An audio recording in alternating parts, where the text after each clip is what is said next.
Halo, jumpa lagi dengan saya. Ya, lupa. Jumpa lagi dengan saya di channel saya, channel Nova Dedi. Di sini kita kembali lagi kepada pembahasan soal-soal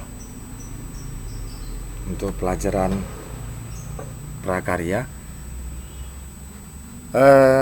Seperti biasa, saya ucapkan terima kasih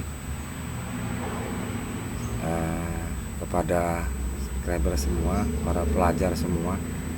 Di sini kita membahas tentang soal-soal ujian untuk pelajaran prakarya, pelajaran fisika. Di sini langsung saja, tak perlu kita perpanjang lebar. Ini soal pelajaran prakarya untuk siswa sekalian SMU kelas 11. Soal prakarya ini dipelajari untuk siswa kelas MIA dan kelas IIS. Seperti biasa, untuk ujian mid semester dan ujian semester, soal-soal ini selalu ditampilkan, dipertanyakan. Jadi untuk lebih permudah dan untuk bisa lebih memahami tentang pelajaran prakarya, di sini saya mencoba memberikan sebuah solusi untuk siswa-siswa sekalian, mempermudah untuk pelajaran dan menjawab pertanyaan-pertanyaan seputaran soal prakarya. Ya, langsung saja untuk soalnya. Soal yang pertama, contohnya ini dia. Tuliskan 6 sumber daya yang diperlukan dalam perencanaan usaha. Jawabannya itu ada 6 yang dikenal dengan 6M. Yang pertama man atau manusia, yang kedua money, uang, yang ketiga material atau bahan, yang keempat mesin atau peralatan, mesin, kemudian metode cara kerja, kemudian market atau pasar atau penjualan. Itulah jawabannya, sumber daya yang diperlukan dalam perencanaan usaha. Kemudian selanjutnya untuk pertanyaan kedua yang biasanya sering digunakan, tuliskan tujuan perencanaan administrasi usaha. Jawabannya yang pertama, untuk memonitor kegiatan administrasi usaha. Yang kedua, bahan untuk evaluasi kegiatan. Yang ketiga, menyusun program pengembangan kegiatan usaha. Kemudian yang keempat, mengamankan kegiatan usaha. Itu tujuan dari perencanaan administrasi usaha. Kemudian untuk soal yang ketiga, soal selanjutnya, apa yang kamu ketahui tentang kewirausahaan? Kerajinan dari bahan limbah berbentuk bangun datar. Ini soal-soal ini selalu sering disampaikan. Kemudian jawabannya, sebuah kerajinan yang terbuat dari sisa-sisa bahan yang tidak terpakai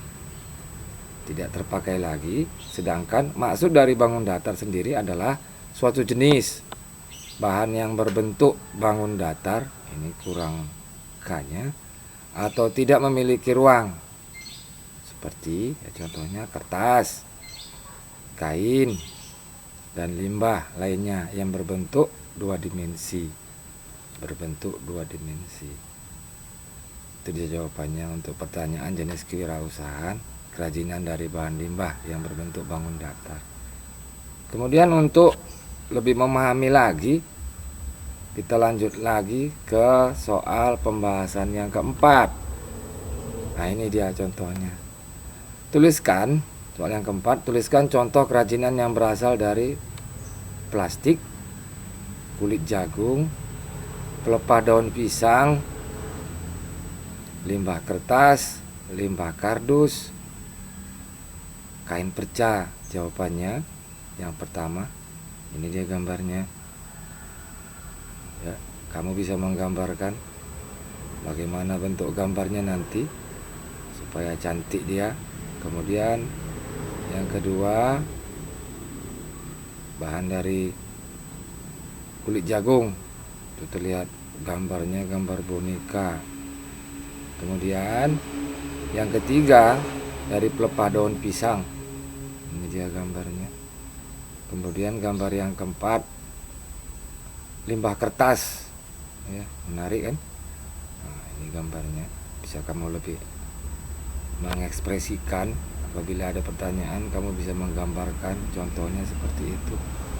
Kemudian selanjutnya dari limbah kardus, ini dia gambarnya, ini limbah kardus.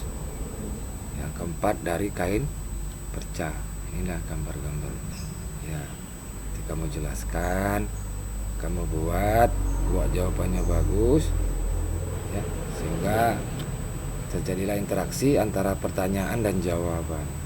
Oke, soal yang kelima.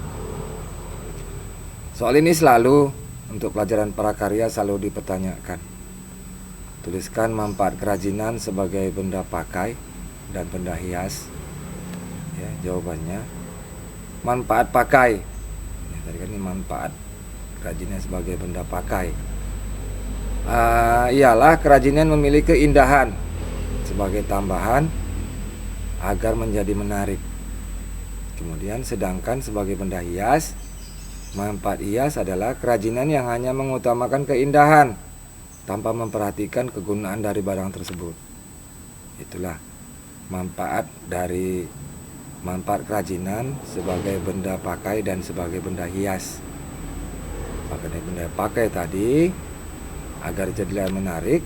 Kemudian sebagai benda hias, dia hanya mengutamakan keindahan tanpa memperhatikan kegunaan dari barang tersebut. Oke, itu saja 5 contoh soal yang biasa selalu sering digunakan untuk pelajaran prakarya. Untuk soal tengah semester atau mid dan untuk semester, ini contohnya untuk 5. Kemudian selanjutnya untuk siswa sekalian, agar lebih bersemangat lagi saya untuk melakukannya, ya, tonton sampai habis, jangan di skip. Kemudian jangan lupa diklik tanda merahnya untuk subscribe-nya, kemudian dibagikan kepada teman-temannya, di share apabila bermanfaat. Saya rasa itu aja, semoga bermanfaat ya. Kemudian jangan lupa jaga kesehatan untuk kita semua. Salam sehat untuk kita semua. Saya rasa itu aja. Bye.